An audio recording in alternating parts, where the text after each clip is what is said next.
Prologue. A gentle arrival. I arrived in the village of Elmswood expecting peace. The train hissed and groaned as it pulled away, leaving me in a place untouched by time. Ivy clung to red brick cottages, and the scent of honeysuckle hung in the air like a whispered memory. I was here to escape, not to investigate. Elmswood was the kind of place where nothing happened, or so it seemed. I had taken lodging at the Everwind, in an old manor converted into a guest house, perched on the edge of a windswept hill. I brought only 2 suitcases and a promise to myself. I was done with murder. But murder, as I've learned, is rarely done with me. Chapter 1. The Everwind Inn welcomed a curious collection of guests that weekend. I noted each as they arrived, their mannerisms etched into my trained memory. Lady Constance Haraway, a dowager of considerable wealth, draped in silk and judgment. Her eyes, sharp as the cut of her diamonds, missed little.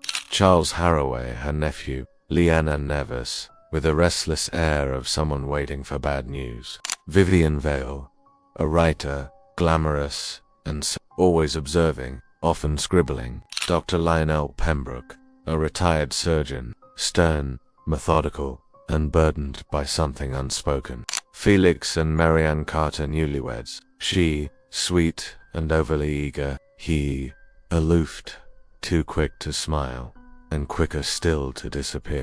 Mrs. Dorothy Linfield, kindly, meticulous, and fiercely protective of the house. Elliot Granger, a local handyman, strong, silent, always around when least expected. We dined together that first night. Roast, duck, wine, idle conversation, and underneath it all, the faintest tension. A shared secret, perhaps, a ghost of something unsaid. Chapter 2.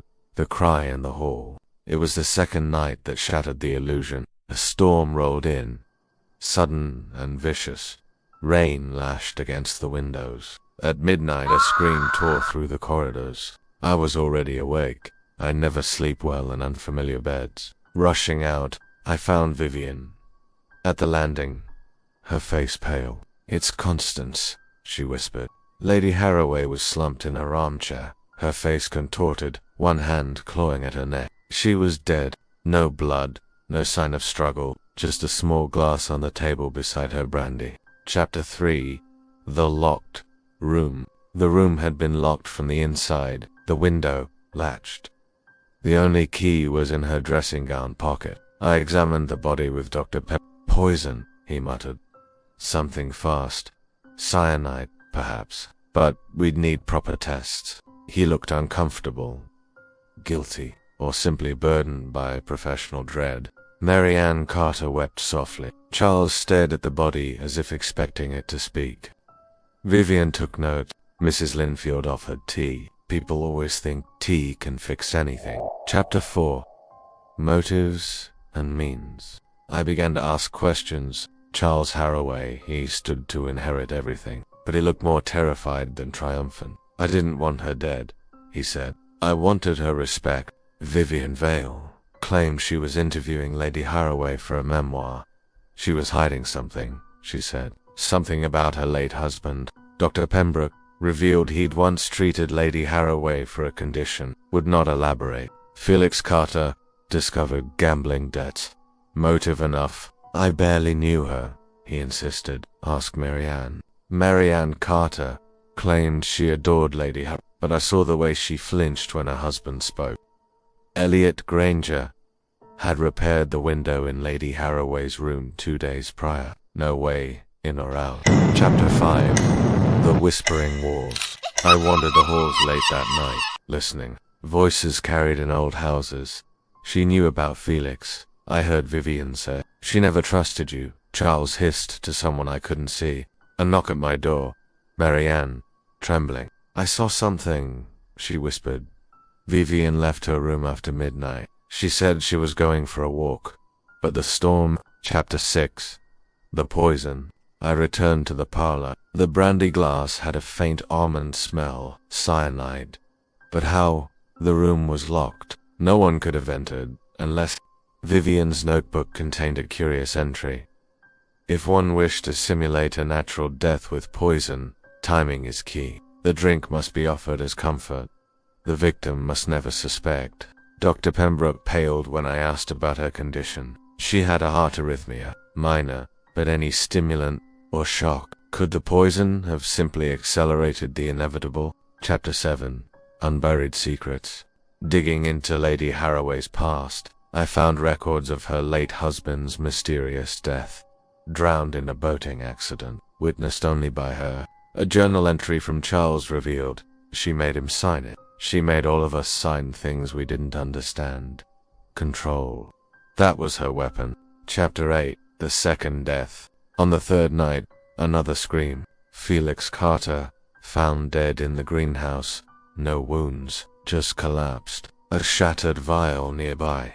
Dr. Pembroke identified the substance, a plant-derived toxin, deadly in the right dose. 2 deaths, 2 poisons, and a house full of people with motives.